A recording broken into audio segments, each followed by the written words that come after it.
now when we speak of elections, let's now speak of Bihar, because now the assembly elections in Bihar, which is now coming up, and on part of the opposition Mahagathbandhan or this grand alliance, the AIMIM is now seeking entry into the Bihar Grand Alliance. Sources have now suggested that Owaisi's AIMIM has now reached out to the RJD seeking a part of the alliance itself, where AIMIM's Bihar president is learned to have written to the RJD chief Lalu Yadav asking for the inclusion of Hyderabad headquartered party in the Grand Alliance or in the Mahagathbandhan. Now in this letter, the AIMIM leader wrote that fighting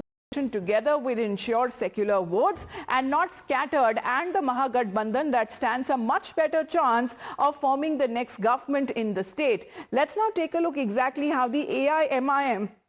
had performed in the previous Bihar elections that was held in the year 2020. As far as his performance is concerned, the MIM contested on nearly 20 seats and won 5 of that, with 4 MLAs later switching to the RJD. So is the MIM willing to take that risk again? The region where it did well, all of the 5 seats that it won were in the Simanchal region. Also now being seen that all of these regions have a sizable Muslim population as well. So now the MIM is seeking that they want to participate in the elections at the behest, when we speak of the opposition alliance, which also has the RJD, with this letter now that has been addressed to the RJD chief Lalu Yadav. Saket हमारे साथ live जुड़ रहे हैं फिलहाल। साकेत, ये जिस तरीके से देखते हैं कि प्री पोल अलायंसेज और पोस्ट पोल अलायंसेज, ये जो गठबंधन जुड़ने की जो आवाम लगाई जाती है, एमआईएम का क्या रोल निभाया जा सकता है, क्योंकि उसमें काफी जो उनके एमएलए थे वो विलीन हो गए आरजेडी में। क्या एमआईएम वो रिस्क दोबारा उठाने के लिए तैयार है? देखिए, चूंकि सीमांचल का जो इलाका है बिहार का, जो किशनगंज, अररिया और पूर्णिया कटिहार का जो इलाका है, वहां पर चूंकि मुस्लिम वोटर्स बहुत अधिक संख्या में है, तो वहां पर एमआईएम का बेस जरूर है। उस इलाके से पिछले विधानसभा चुनाव में 5 विधायक एमआईएम के जीत कर आए थे, बाद में 4 विधायक आरजेडी के साथ चले गए, लेकिन उस इलाके में कहीं ना कहीं पैठ है